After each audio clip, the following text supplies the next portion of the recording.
Hi everyone, welcome to Electric Car Australia and a video on the basics of charging an electric car at home using a standard PowerPoint. In today's easy to understand video, we'll use everyday language to explain just how you charge your car at home, the different charger types you can use, how long it takes, and we'll also touch on the difference between AC and DC charging.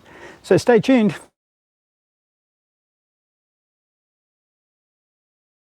And this will be a Basics 101 on charging your car at home using just really basic gear, so nothing special, nothing extra you have to buy. If you'd like to know more detailed information and really get into the nitty-gritty with all the accessories and extra chargers and things you can get for home, please visit our website. It's Electric Car Advice Australia, and you can book a meeting with us there and we can go through it in more detail. So today, firstly, I just wanted to show you the two charger types. So when you buy an electric car, it will always come with what they call a granny lead or a portable charger. So no matter which brand of car you buy, this video is just generic, not necessarily about MGs. Obviously we've got an MG, so we'll use that as an example. But your car will always come with one of these. So basically it has a standard plug on the end, and it will have the plug to suit your vehicle. So this one, the MG uses, is a Type 2 plug. So what that means is it has a couple of control ports. So those little ones up there, they are used to communicate with the car. Now I'm not sure which way around these go, but one will be in earth, and one will be in active, and one will be in neutral.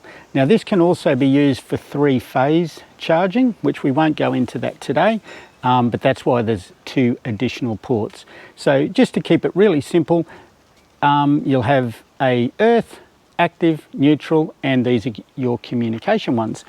Now that's no different to any other appliance in your home. So your 3-pin plug is an earth, an active, and a neutral. So when you look at your standard plug, that's your earth, and I'm not sure which way around they are, but one of them's your active and one's your neutral.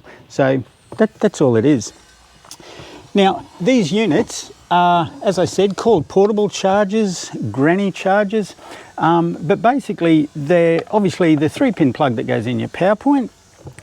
They're a little box of smarts, and we'll plug this one in and show you how it works shortly. But that's got a little computerized smarts in it, and that communicates with your car and manages the battery charging to make sure it's not overcharged, undercharged, and that sort of stuff.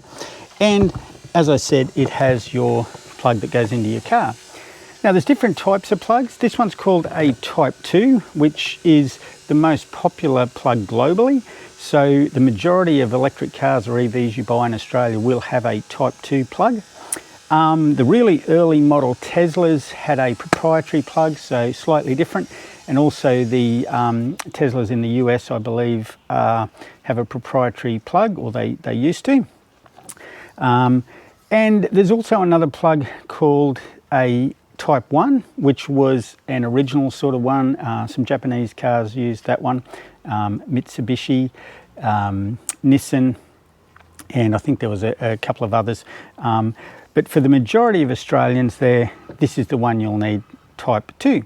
And we'll put a couple of graphics in the video that show the differences between Type 2, which is sometimes called Mennekes, I think that's how you pronounce it, or a Type 1, and that one's sometimes called a J1772.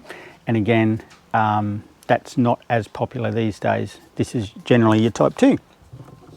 Now I should have mentioned before, and we'll touch on it towards the end of the video, but whenever you see one of these, this is an AC charger. So that means it's alternating current. So this is the sort of electricity that normally comes out of your house. It's AC, and when you see this plug with an electric car, it means you're using an AC charger.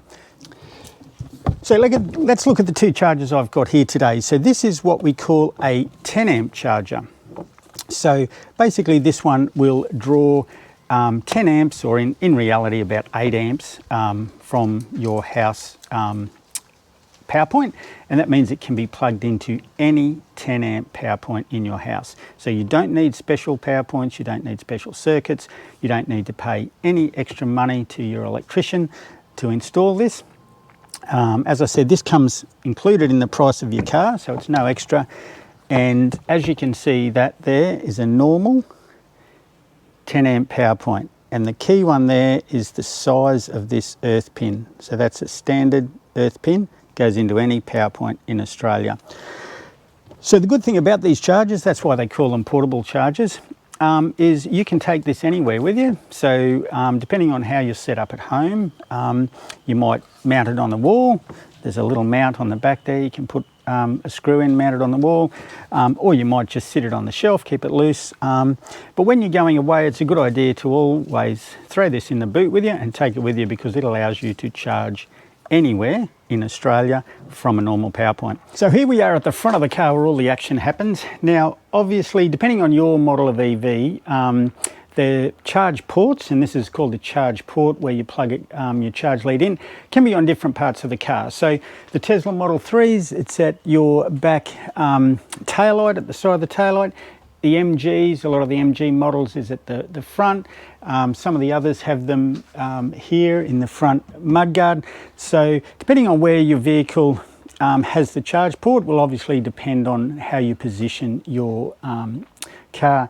Now, we'll talk firstly about the 10 amp charger. So this is the smallest one. Now, as I mentioned, this can be plugged into any power point in your home. It's the only charger that we actually have at home. Now, this will depend on how you use your vehicle, but just to go through some stats, if we charge overnight, so let's say you come home from work and at 8 p.m, so that allows for dropping the kids to basketball practice or picking them up from an after-school job. So you plug your car in at 8 p.m. at night, you unplug it at 6 a.m. the next morning, so nice and early, ready for work or go to the gym. That'll give you about 10 hours charging time. So within that 10 hours, and I'm basing that on this car, this will put in 120 kilometres into this car. I just quickly checked on the average Australian kilometres that are done per day, and I think it's under 40 kilometres a day. So if you look at that, you don't actually need, in most cases, to pay additional money and get in a higher capacity home charger. Because as I said, if you can charge your car for 10 hours overnight, that puts in 120 kilometres of charge. Now that's every day. So if you were doing 100 kilometres per day, you would need to charge your car for 9 hours every night. Now I'd say that most people won't need to do that. So just something to think about. When you go into the sales guys and you're looking at your car, they might be trying to talk you into getting a home charger. You might be talking to your solar install guy and he'll say, yes, you definitely need a home charger. Yes, in some cases it suits, and as I mentioned, we'll have a separate video on that. And it can charge your car a lot quicker. However, if you don't need it, it's that unnecessary cost. So going back to our 10 amp basic one, that puts in about 2 kilowatts of energy, or 2000 watts. So if you think of plugging in your electric kettle or an electric portable heater, that's about the power that this will draw when you plug it in. And that puts in about 12 kilometres of range per hour. So if you plug into a normal power point for 3 hours, you can pick up about 40 kilometres, 35, 40 kilometres of range. So that gives you a little bit of an idea as well. If you're travelling in regional Australia and there's no rapid chargers around, etc., and absolute worst case scenario, you need to go up to a farmhouse and plug into a normal 10 amp power point. You might need to sit around and have a cup of tea, coffee, some scones, because you'll only be putting in about 12 kilometres per hour. But as I mentioned, that's the absolute worst case scenario. But what I wanted to do in this video was, again, keep it basic, but just give people all the facts about just how easy it is to own an electric car and how easy it is to charge them, but also keep in mind the planning or some of the extra little things you need to think about. So let's plug the 10 amp one in. I've got off-grid solar here, so let's plug it in while the sun's still shining on a beautiful spring afternoon. So we'll get a little bit of charge while we continue to talk about the rest. So let's plug it in. So here we are, let's just show you guys how easy it is to plug it in. Now, we're not going into a fancy charger, so we don't need to have the car unlocked, locked, it doesn't really matter. The car's currently unlocked. So we push this part in at the front and lift it up. And we'll go in under there. There's our charge ports under there. Now there's two plugs there. This top one is the one we need to pull out today. And as you'll see, that matches our type 2 plug that I showed you a little bit earlier. So we've got the two communication ports, and don't be afraid, you can't electrocute yourself here. We've got our earth in the middle, we've got an active and a neutral, and then these are the two that aren't used. So it's really only using these 5 here, but that's what it looks like. This one here, just to quickly show you guys, that's if we were doing rapid charging at a rapid charger, side of the highway, etc., but we're not using that today, so we'll pop that back in. Now look, most cars will be exactly the same as this. This is not standard to MG. They have a little rubber cap there. You do need to always make sure that you put that back on because that keeps these terminals nice and clean. You don't want any gunk, etc., getting in there. So let's grab our plug from our portable charger and plug it in. So there it is, type 2. So look, this is as simple as pulling the rubber cap off. Obviously this one has a rubber cap as well. We pull that one off. You line it up there and you literally plug it straight in. It's as simple as that.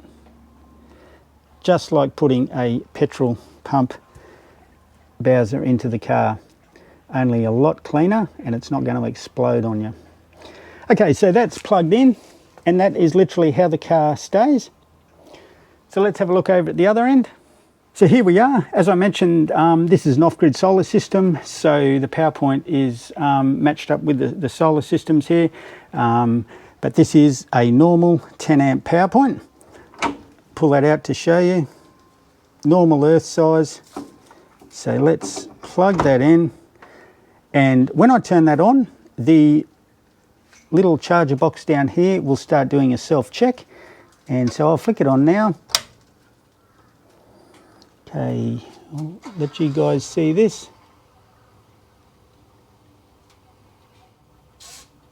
I don't know whether you heard that, but there's a little lock that locks on the plug on the car. It's ramping up, so it's done its communications with the car, and that's telling us it's putting in about 8.5 amps. And you'll see the voltage there, 236 volts. So that'll be between 230 and 240 on normal supply. The next one down there, that tells you how much energy you've put in. So i.e. if you've had this running for 3 or 4 hours, that number goes up. This is your timer. So we've had it plugged in now for 34 seconds. This is your temperature of the actual charger.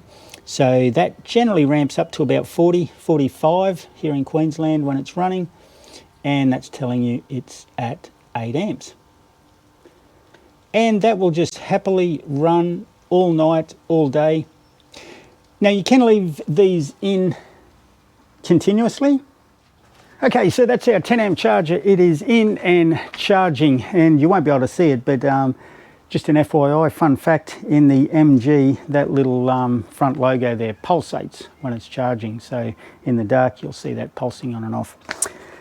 So just to go through the 15 amp charger, so that was the other one that I showed you, slightly bigger capacity. That one draws about 3.6 kilowatts or 3,600 watts. And that will put in about 20 kilometers an hour in comparison to this one doing 12 kilometers an hour. So as I said, it's a cheap alternative. If you do have already a 15 amp power point at your house, you can buy one of those chargers. They'll be around $500, and you'll bump your charge rate up from 12 kilometers an hour to 20 kilometers an hour. Again, if you need that additional range, that's great, it's worth buying. If you need to get a 15 amp power point put in, you need to factor in the cost of your electrician, etc. So I'd probably recommend, if you don't have a 15 amp power point, you actually jump straight to a 7 kilowatt home charger, which is screwed on the wall, and we'll cover that off in a separate video in the next couple of months. But for the cost of getting your electrician out to do your 15 amp power point, you may as well pay a little bit more and get a 7 kilowatt charger, which would allow you to charge this car in about 6 hours. And we'll just go and quickly have a look at our electrical board, or our power board here, and I've just got another tip for you while we're talking about getting electricians out. Okay, so just to quickly show you guys, this is the side of our house. This is our driveway, so we've got a concrete driveway down the side of the house, and conveniently located right there is our power board. Now that conduit coming out of the bottom of there, that's actually the mains that goes up to the shed at the back. But if you are thinking of getting an electrician out to install either a 15 amp circuit for your car or a dedicated 7 kilowatt home charger, just have a think about where you might put it. If you've got a power board like this in your driveway, that is going to be a lot cheaper, because the electrician can literally run a conduit out there, down there. They can either put your external power point, 15 amp power point there, which we just walk up here to this air conditioner unit. I actually have, there's an external power point. That's only 10 amp, not a 15, but we could charge our car in the driveway here. We could just plug it straight into there. Or your electrician could put an external weatherproof dedicated EV charger on the wall here as well. So once again, conduit straight out of there, put your wall charger on there with your lead, park your car here and plug in. So I guess I just wanted to show you guys that, because it doesn't necessarily mean that you need to put your charger in the shed or in your carport where you charge, or sorry, where you park your car every night. You might be able to put it somewhere like that where you could charge it up just for once or twice a week when you need to charge, but you could save yourself a couple of $1,000 just by putting that next to your power board or closer to your power board than actually putting it up in your carport or your shed. Just something worth thinking about. A couple of other basics on electric cars. To look after your battery, keep it between 20% and 80% state of charge. So as a rule, don't charge it to 100% all the time, and don't run it down below 20%. These little chargers, you can leave them plugged in all the time. They will charge up and they'll do like an equalization or a trickle charge, and then they'll shut off, or they go into a standby mode. But it's not a good idea to leave them plugged in.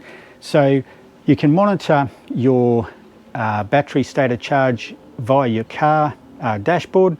So just try and keep it between that 80 and 20%. Having said that, if you're going on a big road trip, of course you charge it up to 100%, and you might run it below 20, but just as a rule, keep it in that sweet spot. This car, the MG, has about 260 kilometers range per charge. So that means if we're just running around town here with some regen braking, we only need to charge this car about once every 6 days. So let's work out the actual cost of a charge for the car. So let's forget about the solar, let's put that aside, and let's say that we're plugging into our grid energy that we pay 20 cents a kilowatt hour for, and that is 100% renewable energy via reamped energy. I'll put a link in the show notes for that one. Allowing for 20% losses, so that's electricity and power that is lost in just cables and inverters and all that sort of stuff that we don't actually get. This car has a 42.5 usable kilowatt hour battery. So multiply that by 120%, that gives us 51 kilowatts. If we multiply that at 20 cents a kilowatt, that costs us about $10.20 per charge. Now these are all rough figures, that depends on lots of different things, but about $10.20 a charge, and that gives us 262 kilometres roughly of range. So just looking at consumption of energy and efficiencies, so to do a quick comparison against this ZS EV and a petrol car, so obviously electric motors are a lot more efficient than internal combustion engines. Internal combustion engines are only about 24% efficient when you put in petrol or diesel into them. Sorry, diesels are slightly more efficient, but electrics are up around the 80%. So EV Database has done some high-level comparisons, and this car uses generally 16.2 kilowatt hours per 100 kilometres. and that equates to, in an internal combustion engine car, of about 1.8 litres per 100 kilometres. So that goes to show how much more efficient 100% pure electric vehicles are compared to internal combustion engine cars. Now, I should mention at this point that everything I've showed you guys today with these charging leads also applies to plug-in hybrid cars. So don't make the mistake of confusing a normal hybrid to a plug-in hybrid. A normal hybrid car is actually a petrol or diesel car in disguise. If it doesn't have a plug to plug in electricity, it means 95% of the energy that vehicle uses comes from petrol or diesel. Unless it has a plug-in lead, commonly known as a plug-in hybrid, when you can plug in, charge the small battery and do a certain amount of kilometres on electric only, it's not a proper electric car. So everything I've shown you guys today also applies for a plug-in hybrid. So same leads, type 2 or type 1, you plug it in with a portable charger, etc. And all hybrid vehicles will include a charger, free of charge. I just thought I'd show you guys how to actually disconnect and finish charging. So really simple. First thing is, in reverse, we done last time, we come in, we switch this off, that shuts down. You may or may not hear a click here, because what the car does, it actually locks this on. I forgot to mention that before, but you can't unplug this while the car's charging. There's a little mechanical lock that locks in at the top. I'll show you that in a second. So I'll actually lock and unlock the car and you'll hear it unlock. Okay, drum roll. I'll press the lock unlock button. There we go. Did you hear that? So that's the little mechanical lock unlocking. Just pull it straight out, and that's where the lock locks in. There's a little pin that goes into that. Now I can't do it with one hand, but what you should do is, let's try it. We always put that rubber straight back on there. We pop this one back in. Oops, upside down. There we go. Now I should mention also that you should make sure that nobody pulls this out when it's turned on. So as I mentioned before, the lead on the car, so this one here, has a lock that locks that in the car. This one obviously doesn't in your normal power point. So I would use a power point that's out of the way, nobody's going to trip on the lead, kids aren't going to get to, etc. Because there is quite a lot of current going through that, and if somebody just pulls that out when it's going, you could get a spark. So just something to think about. It's not super dangerous. Obviously it's no different to any other appliance in your house, a portable electric kettle, etc. But if you've ever pulled one of those out with it on, you will know that it can sometimes flash. So thanks for watching, everyone. If you haven't, please subscribe to the channel. It really does help us out. Click the bell icon to get notified of the other electric car charging videos we'll have coming in this series. We'll have another 2 or 3 coming, so keep your eye out for those if you want to know how to charge while you're on a road trip at some DC fast chargers, etc. And also destination chargers, so we'll cover those off in a separate video. Thanks again, stay safe everyone, and we look forward to talking to you soon. Bye.